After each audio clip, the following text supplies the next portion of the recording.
How's it going, guys? Long time no see.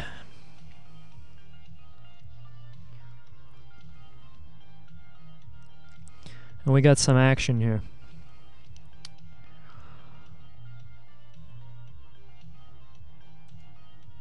Let me show you what I'm playing.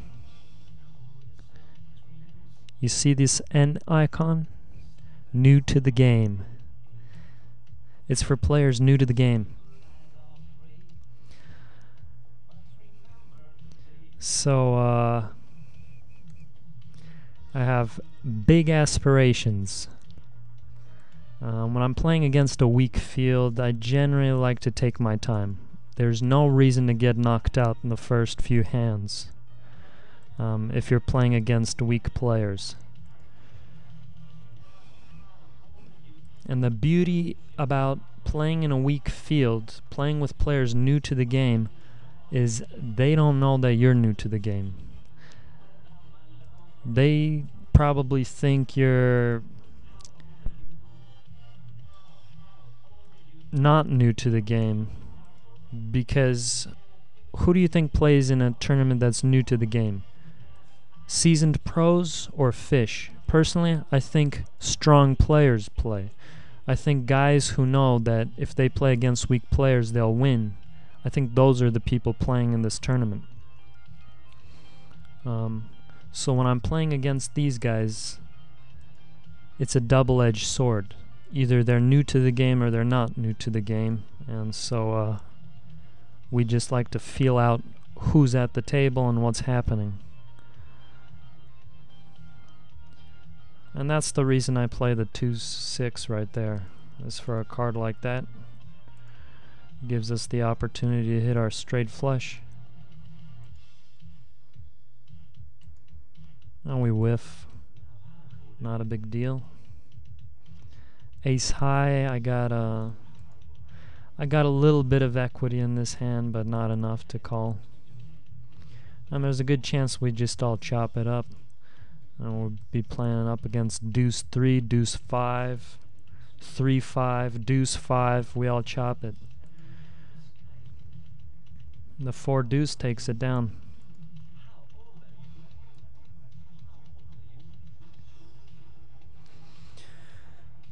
So I've been doing good. Currently I'm grinding the play chips. Many of you may know that the gambling laws have changed in the past, 4 years, 3 years. Rewind 3-4 years ago, I was playing at the highest stakes. I was playing against guys similar to Ivy, similar to Brunson. I wasn't playing against actually Ivy or Brunson, but I was playing against players similar to those. For 3 years I've been grinding the play chips, and it's difficult to make money playing play chips.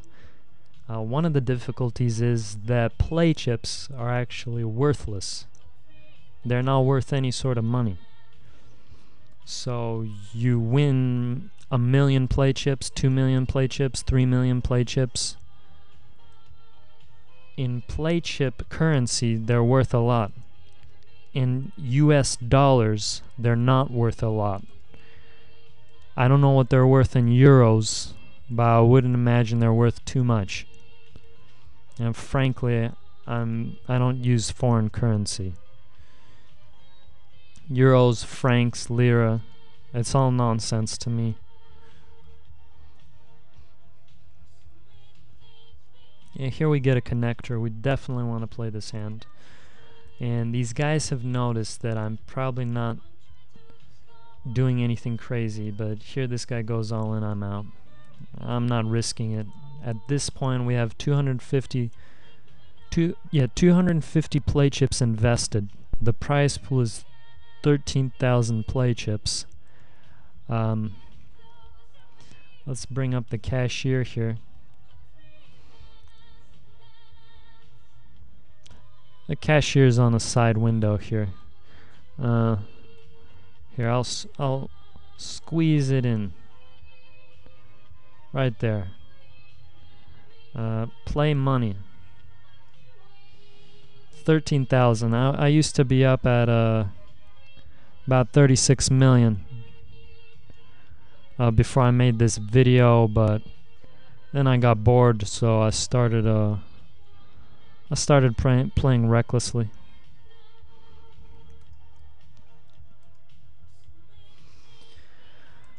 So I'm down to my 13,000. If this prize pool's 13,000, let's see what first plays. Gosh, I honestly haven't played in a full tilt in almost a few days now, so I forgot where you see all that info. There we go. First place 4,800. Not bad. My friends and family will be proud of me if I take this one down. You know, they've been wondering what I've been doing for the past few years. Oh, it's kind of difficult for me to explain to them. You know, they saw me at the peak. They saw me when I had girls to the left and to the right of me. They saw me when I'd be bossing my grandma around. She'd be cleaning my room, doing my laundry. Because they saw that I had the power. I had the money. And over the last few years, it shifted to a different success. You know, what I was getting in money, I was now getting in play chips. And they just didn't see eye to eye. You know, they didn't think the play chips meant something. So I lost respect. I lost respect on the streets. I lost respect at the tables. I lost respect in my own house. You know, I ask for some drinks. I ask for some food. I ask for a few favors. Nobody wants to do them. So that's a lesson to all of you out there. If you want to get respect, you got to play fast and you got to win. And it's times like this when I think about my past and I just get pumped up. So I'm going to raise here. I'm going to show this guy. This guy's the chip leader, by the way. Southwest Husky. Oh, Southwest. It's a funny place. Arizona, Nevada, New Mexico. Big states. Big pots. Here on the West Coast, I'm not afraid of these guys.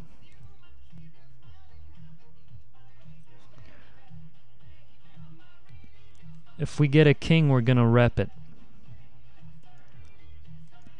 We don't get the king, but we get an 8.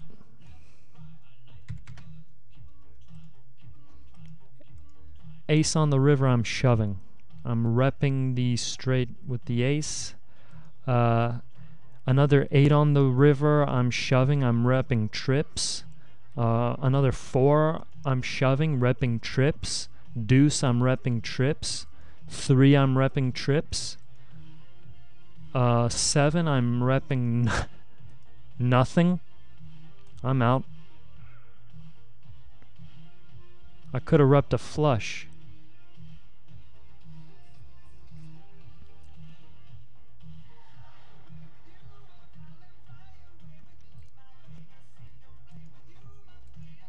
And maybe the SW doesn't stand for Southwest.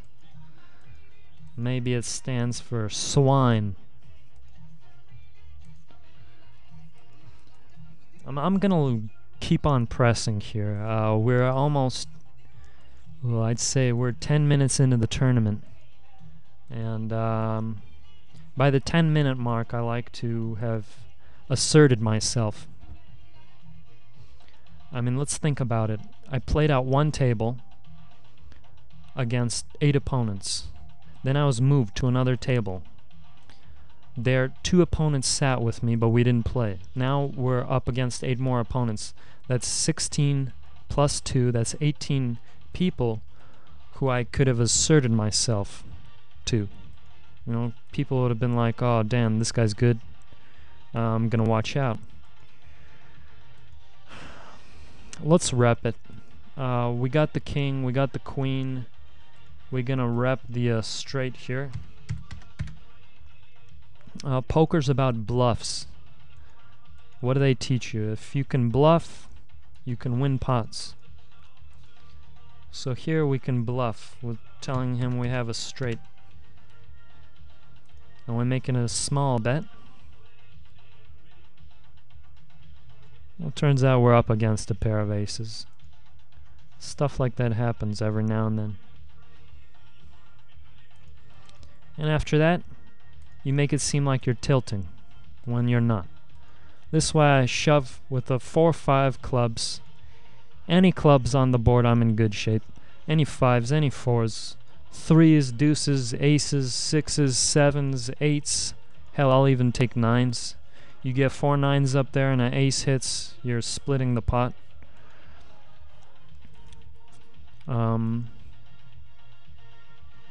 So pretty much half of the cards in the deck, I'm in good shape.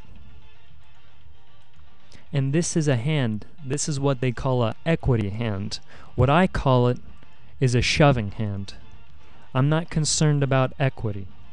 I'm not concerned about fold equity. I'm not concerned about any sort of equity. I just want to shove it and see what happens. I mean, I built countless riches playing like this. And there it is.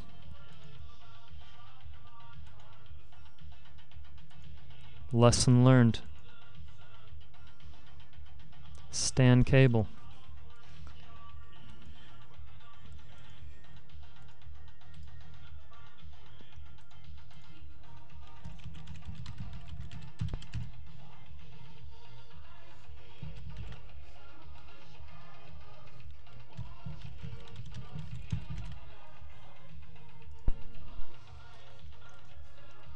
Just like that, we're back to where we started.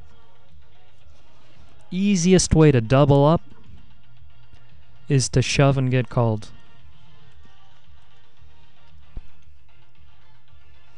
Anyway, I mean, this is all fun and games here, but you know, really what I'm making the video for is stuff is heating up. You know, full tilt players getting some of their money back.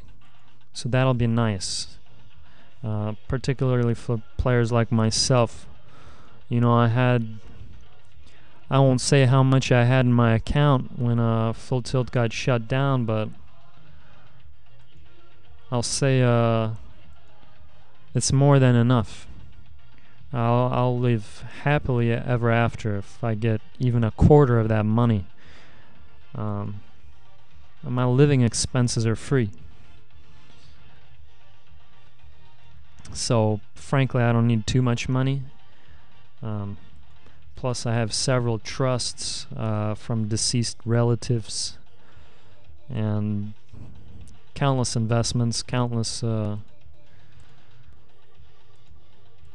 different sources of income. So, personally, I don't need the money that much, but it's always nice to get as much money as you possibly can, and just to make other people jealous of you or whatever. Show them my hand there. Show them what I'm capable of. 9-6 always been a personal favorite. The 3 is a prime number and the 9's a multiple of the 3. You know, you get a prime number, you square it.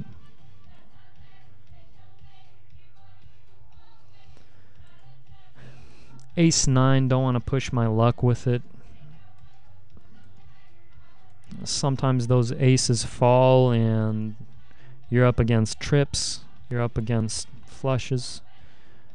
So we're slowly building our lead here, but I don't want to go too slow. In about 3 minutes, I ideally want to have doubled up again to 3,200. So stuff's heating up. Who knows? Maybe Someday we'll be able to play on Full Tilt Poker again for real money. And so I figure maybe you guys want to learn something. I'm sure many of you are rusty. When I first got into play chips, I mean, after all the gambling sites shut down and stuff, I was in a deep depression. It had nothing to do with the gambling sites. It had to do with my flute business. I traded in a bunch of VCRs for a shipment of Chinese flutes, but they had lead in them. So, the first few I was able to sell to people who didn't know what lead was, or maybe I didn't tell them that they had lead in them. Then I read on a website to get lead out of stuff, you just soak it in vinegar. So I had to get about, I don't know, 100 gallons maybe? Maybe 200 gallons of vinegar, so I could soak all these flutes thoroughly. I figured soaking each flute one by one, saying 1 gallon of vinegar, it'd be too time consuming. So I got a lot of vinegar. I just poured it into my bathtub. I soaked all the flutes in there for a few days. It turns out you soak a flute in vinegar and nobody wants to put their mouth on it because it doesn't taste good. The chemicals from the vinegar or whatever, they get soaked into this cheap plastic. It's some of the cheapest Chinese plastic. And then maybe it even synergizes with the vinegar, with the lead. And you what do you get? You get a flute that nobody wants to use. So I was depressed because I had to move. I had to move a lot of supply, and nobody wanted to buy it. And here we get into a multi-way situation, and ideally we hit the 10. We miss, but we represent strength. We raise. But now the jack hits. That's an ideal hand to fold on. But for 30 chips, I'm getting good pot odds. It's like if 1 in 100 chance that I win, it's like a profit for me. So I call.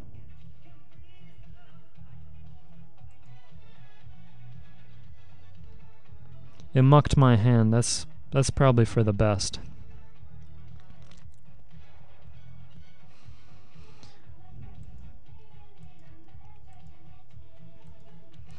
So anyway, in my career it's rolling again, which is the beauty of play chips, because you're actually free rolling. In the real world, and I know most of you don't know about this because you guys either played low stakes or you guys just played poker as a hobby, but for people with aspirations in life, such as myself, to make a name for yourself, there's risk. When I started playing poker, I had $0 to my name. I told my grandma to deposit $20 into Ultimate Bet. I was still in high school, and I was gambling underage with my grandma's money. In class, I would bring my laptop, sit in the back. The teacher would ask me what I was doing. I'd tell him I'm doing taking notes. It was pretty revolutionary at the time because back in those days, people didn't really use laptops that often. Certainly not in high school. And so I gambled my way up. On Ultimate Bet, I gambled myself up from the penny stakes to the nickel stakes to the dime stakes. Actually, back in those days, they didn't even have nickel. It went from 1 cent, 2 cent to 5 cent, 10 cent. And after I made my first $100 on my first day, I sat in on the highest stakes I could. I think minimum buy-in, I don't remember. It's probably 20 blinds, so I sat in at like a, I don't know, maybe $400 table. At first I doubled up, then I tripled up, then I quadrupled up. And it kept going until I reached my first 1,000 at the end of the week. I didn't pay my grandma back because I told her I lost all the money. I figured this way I'll have more money. I intended to pay her back later, but I still haven't, but maybe I will soon. But she's pretty wealthy herself. Point is, I took risks and they paid off. And eventually I made a name for myself. I was highly successful. I was considered one of the top players in the world.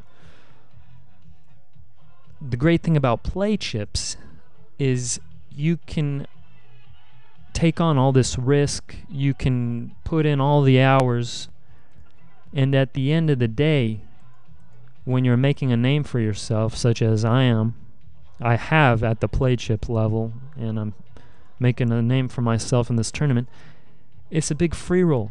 Because if I lose, I lost nothing. 3 years of grinding. At the end of the 3 years, when you're back down to 0 play chips, what did you lose? Nothing. You put in 6-7 hours a day playing play chips, or in my case, sometimes more. 40, 50, 60 hours a week. And if you lose it all, it's really not a big deal. Okay, we got the queen and the 7 here, and it's really not much of a hand, so let's get out. If this guy gives us pot odds, though, we're gonna have to stay in. This guy, he's so stupid. He doesn't realize that I'm gonna keep calling if he keeps betting small amounts. I mean, he could give me all the pot odds he wants. I'll just keep calling him. I was a bit late to show my hand. It's probably for the better again. Anyway, the goal was to double up to 3,200 in 3 minutes, and now we're down to 825. One thing that I've kind of worked with over the past few years, and this isn't something that I used at the cash games, because frankly, back then my IQ wasn't as high as it is now. I mean, just playing with the play chips games, it opens up your mind.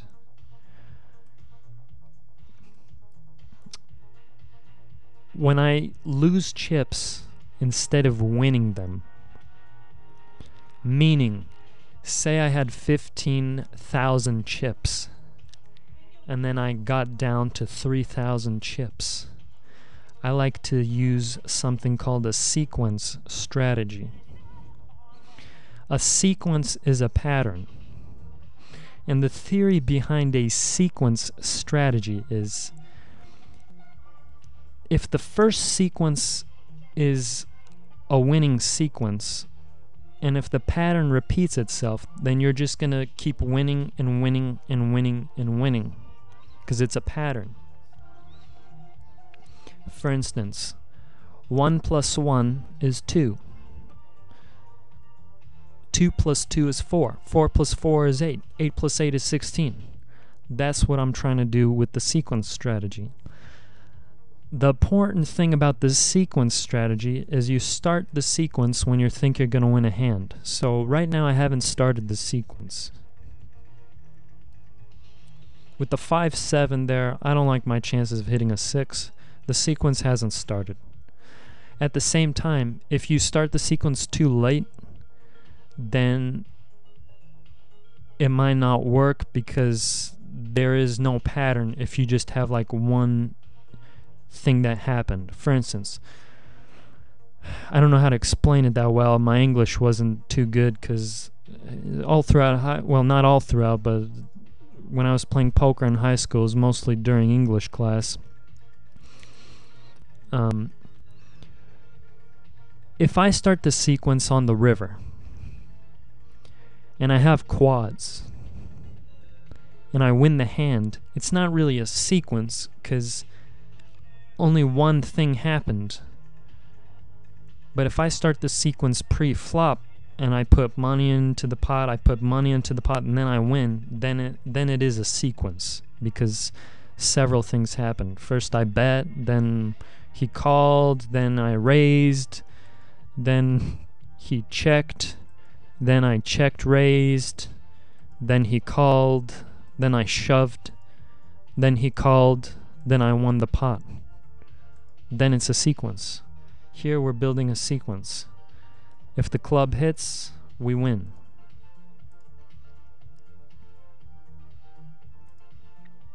It's out. But the sequence didn't begin.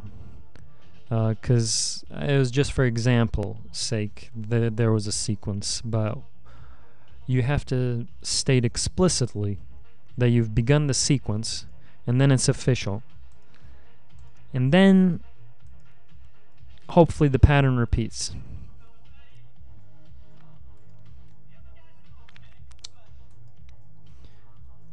I like playing suited connectors. I also like playing unsuited connectors because they still have a chance at a straight. I like to play suited unconnected hands because they have a chance at a flush. Non-suited, non-connected or good bluffing hands, I like to play those. Also, you never know. You hit something, nobody expects it. You play the 9 tray. They didn't expect you to have the 9 tray. When the flop comes 9 tray deuce, you hit top 2. I was drawing dead. This guy's got me out kicked. This guy's got me out flushed. And of course when the club hits, you're screwed. When you have diamonds and it comes all clubs.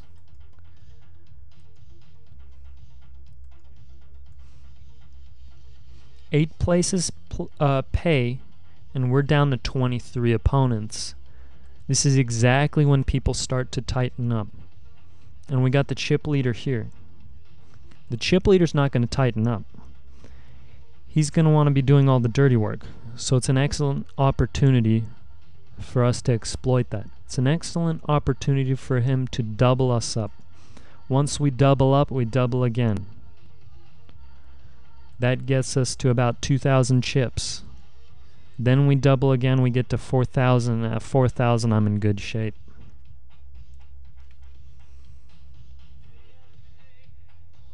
But I'm still waiting for there to be a sequence play. And it's just something that comes naturally. Okay, I'll say this is when the sequence begins. I have a feeling that this is a good time. So let's start the sequence here.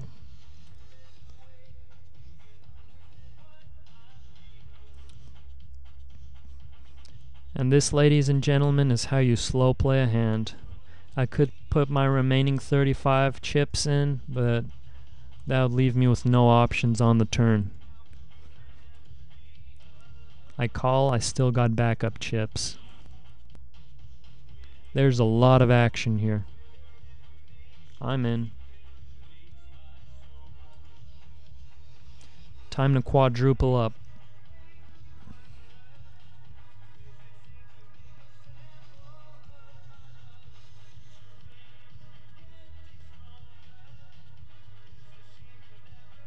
Thank you very much.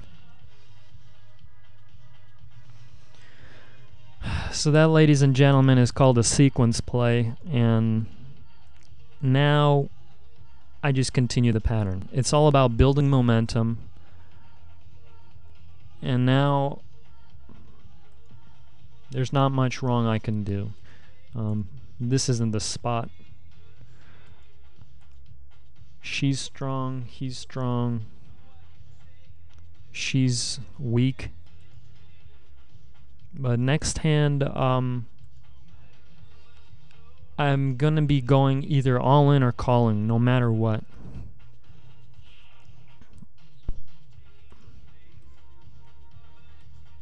The theory behind that is we can create a pattern. I win one hand, I fold one hand. I win one hand, I fold one hand. And the pattern repeats. It's just a win-win situation. So here we got the Queen 7. We shove. This is exactly the type of unsuited, unconnected hand I like to play. We got a face card. We got a prime number. Lots of possibilities. We need help. There it is. So pretty much as I predicted, the sequence strategy pays off. We can shut the sequence down. We can keep going. This guy's getting a bit out of hand. We win, we fold. We win, we fold. Jack 10, we fold. Happy Halloween, by the way. It's around the corner. I wouldn't eat any candy. I never trusted the Halloween candy, you know. I haven't gone trick-or-treating for a few years, but you know, up until maybe 4 years ago, I'd go trick-or-treating, but I wouldn't eat the candy because I just don't trust what people do with the candy. You know, you can unwrap it, do something to it, and then wrap it back up. It's a lose-lose situation.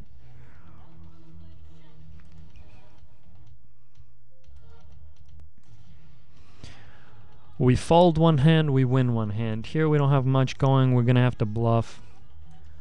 He's weak. He's not going to want to risk his 1,000 chips here. So on the turn, I'm going to go all in.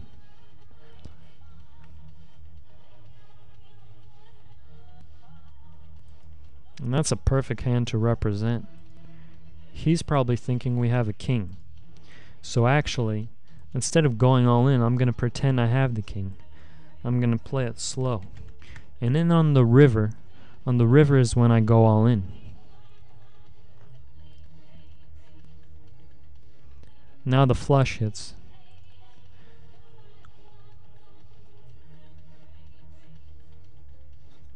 He's probably very scared of the flush. He's also very scared of the king. That's why I go all in.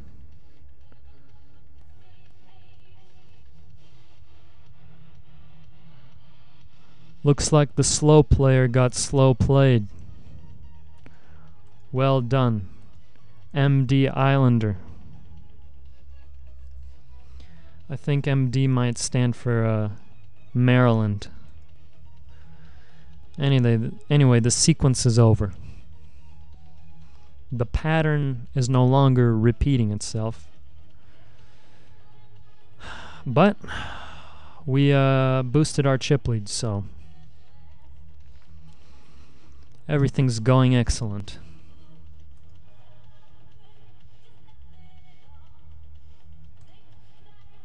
Not gonna risk it.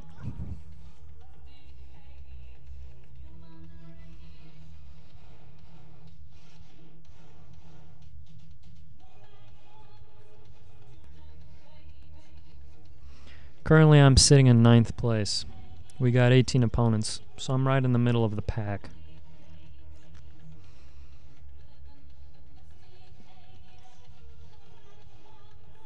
This guy over here's got a suicide wish.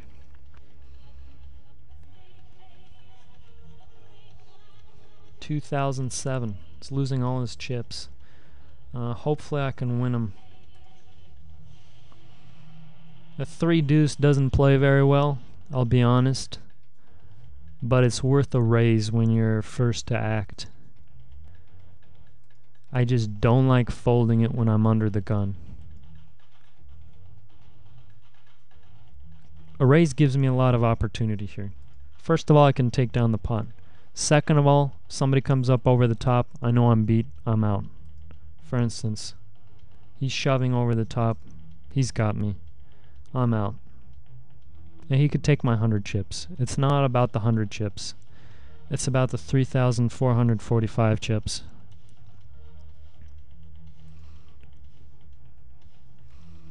Okay, I'll be back after the break. Alright, and we're back.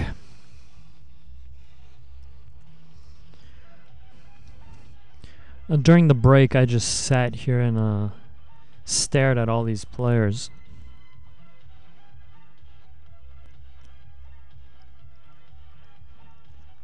Normally I would be like surfing the internet, but I think something with the cracked version of Windows that I'm running,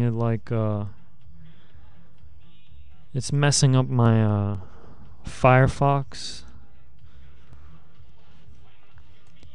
So my internet's messed up, so literally I have nothing to do on the breaks. Or even not during breaks. Whenever on my computer, I pretty much can't use the internet for browsing stuff, so not much to do.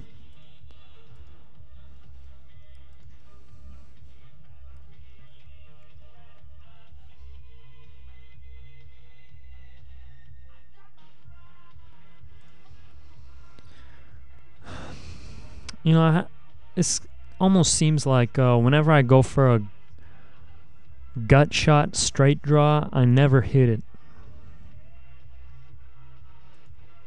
But I think this time it'll be different.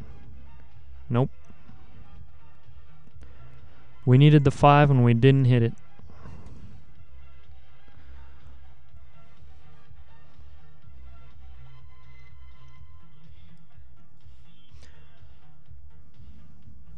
Oh, we got some big stacks at our table though. Plenty of chips. We got 3 of the top 4 stacks here.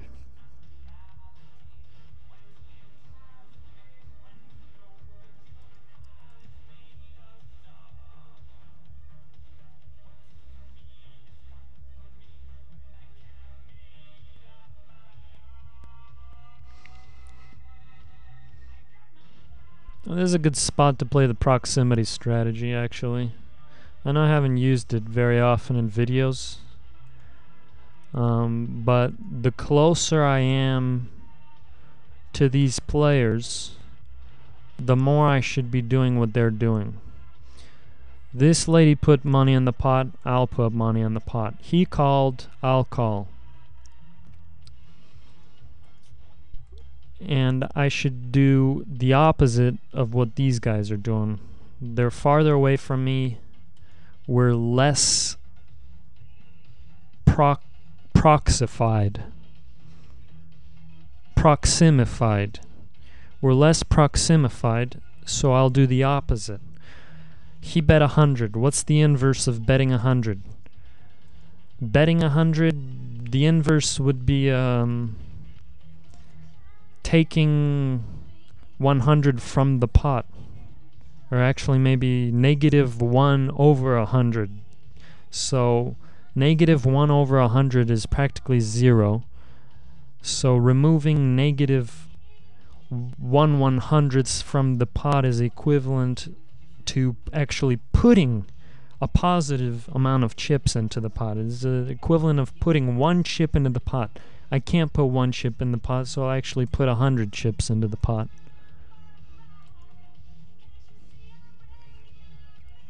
And the proximity strategy dictates this. Now, I can actually reflect my strategy into a proximity strategy where I do the opposite of what I just did. So now I put 150 into the pot. It's going to get back to me, and then I'm going to do the opposite of putting 150 into the pot. It didn't get back to me. They called. This strategy is just backfired. I'm out. Holy smokes. This level of play. I've never, ever played at this level.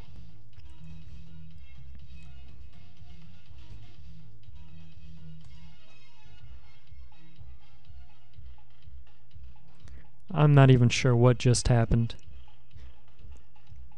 I started with the proximity strategy. Then there was an inverse involved.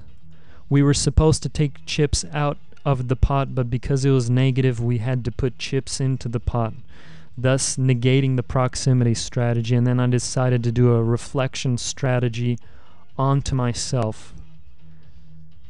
And that reflection strategy was going to act as a proximity strategy, and therefore I was going to do the opposite of it.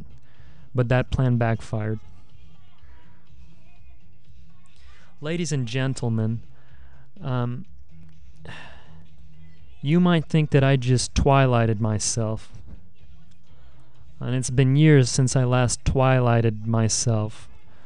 But I think I just inverse reflection proximified myself. That's the first time it's ever happened to any living soul, I can guarantee you that. This guy's becoming a real foe. Several times now I've tried to defeat him, and I haven't been able to. And wouldn't you know it, they give me cowboys, an extremely risky hand to be playing. And that's why I will never go broke with kings. Because I simply refuse to play it recklessly, like every last fool I see at the table. You know, I haven't done many videos recently, and maybe you guys want to see a little twilighting here. Why not? Let's twilight this guy. I mean, he is a foe. It warrants it. I'll twilight him. First rule of twilighting. You shouldn't know what the hell's going on. You don't think, you just do. I'm in for 735. He's in for 735. There's the ace.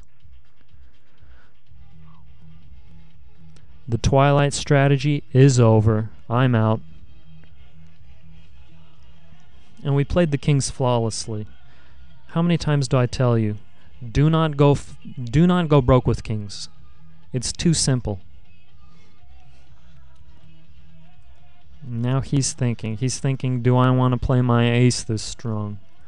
Turns out this guy's got probably a ace jack. He's out. So sorry we didn't really get to twilight there, but I have a sense that another twilight opportunity is looming. Using a twilight strategy is extremely advanced. You can't just decide to use a twilight strategy. It has to be organic. It has to come from within. The table dictates it. The cards dictate it. Whatever happened a minute ago dictates it. What happened a day ago dictates it. It's all of life coming together.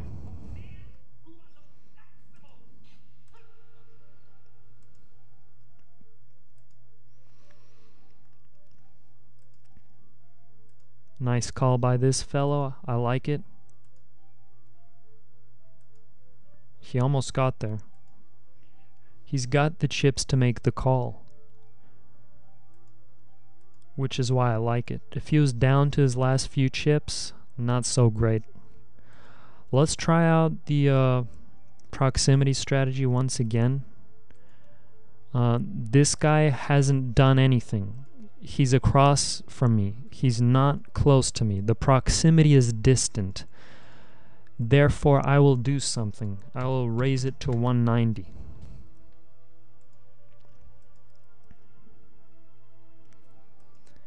Now, you don't always have to do the opposite. The proximity strategy basically says, do what the people around you are doing. If they're far away from you, do something. He's coming out strong, but we have a decent hand.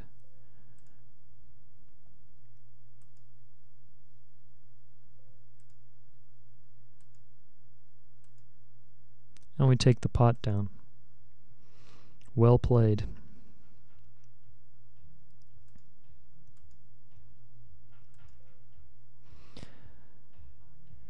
Oh, I'm on a roll. 190 again. They'll probably think I have suited connectors. But as you notice, my stack isn't huge, but I'm playing with aggression. This is something I did my whole career. And we hit the 3. Let's protect our hand. There's a lot of draws out there. Now I show the table that I'm mixing stuff up. I play the suited connectors like I play the 6-3. This time we have a 6-9.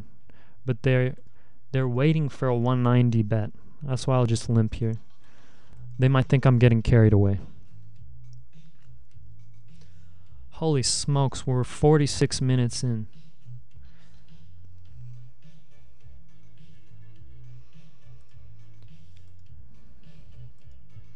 Any longer, I might start taking callers. I actually have a personal hotline. It's 1-800-POKER.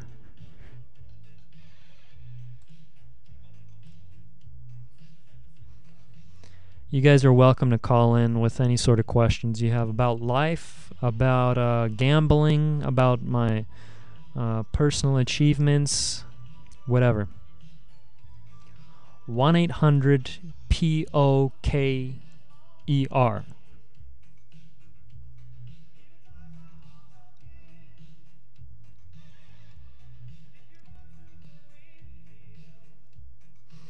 The rich get richer and the poor get poorer. I was always part of the 1%. My parents were rich, my grandparents were rich. I grew up in the Bay Area, which is a fairly affluent area in some areas. I grew up in the peninsula, which is, I think it's the richest part. Particularly the county that I live in, but I don't want to give that info out. You call my hotline, I'll give it to you, but not in a public forum such as this.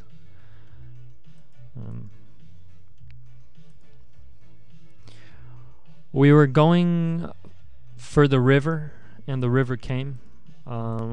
We got too much invested in the pot. He has a pair. There's a lot of times where he shows the 5-9. You know, the Bay Area is home to towns like Tiburon, Atherton, Woodside. I'm sure there's plenty of other ones. San Francisco's another one. San Jose. They're all pretty expensive places.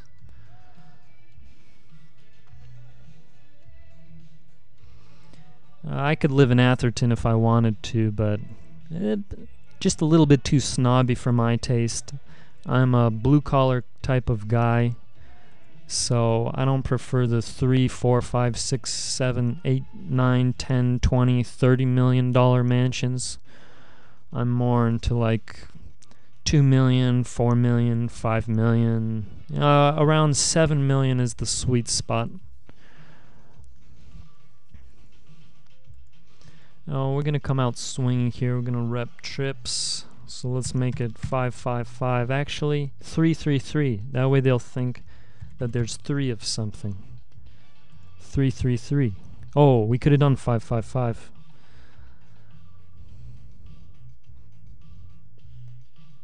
Should have done 5-5-5. He played those kings marvelously, though. Nice and slow.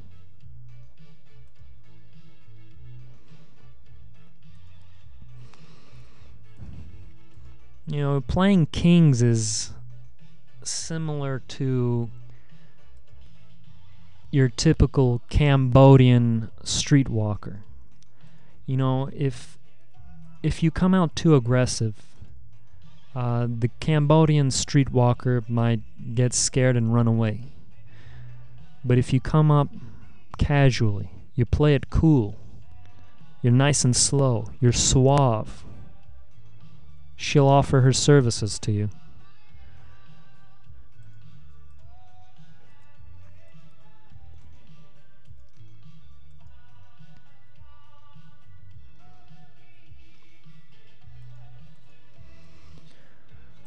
Oh, Leet. I think it's a sign. I think it's the great Lord telling me that I'm excellent.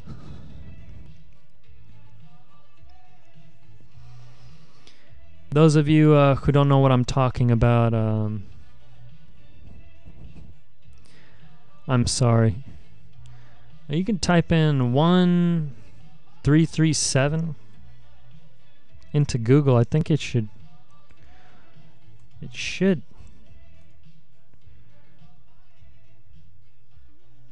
provide insight into what I'm talking about. As I pointed out, my internet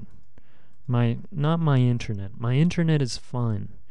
I have actually several internets. I have a primary internet and I have a backup internet.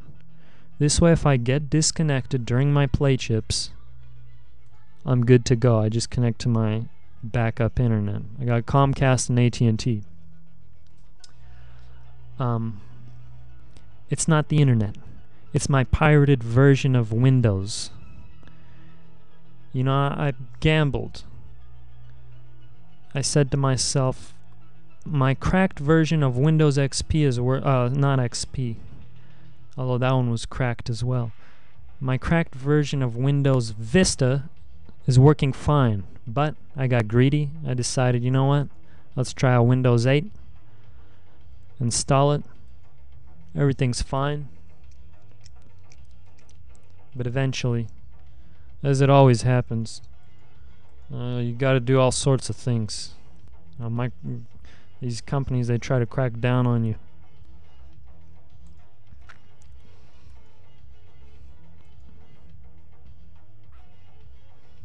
No Firefox, no Chrome for me. I should point out, Internet Explorer does somewhat work, but I refuse to use it. It's an absolute shit web browser. I don't want to get down below 1,000. It just plays with your psyche. You're not as confident. So this is a good place to shove. I mean, we're getting down close to the final table. 8 spots play. We're 11 deep. Nobody wants to bust. And I'm drawing live.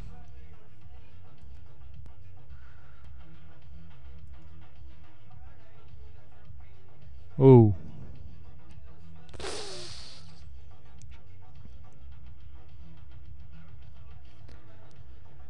Whew. Yikes. I mean, it's been a while since I won one of these things on video. It seems like every time I win, I'm not recording, but, you know, hopefully you guys got a little taste of what I've been doing for the past 3 years. I haven't been churning out as many videos, but rest assured I've been gambling night and day at the play chip level. And I won a lot of chips. I lost a lot. I lost a few more today. But hopefully you guys learned something about proximity strategy, about sequence strategy, a little bit of reflection strategy, and just a tad bit of Twilight strategy. But of course the new topic today was sequence strategy. You guys don't know about it, now you do. Feel free to share it with your friends, and until next time, faggots.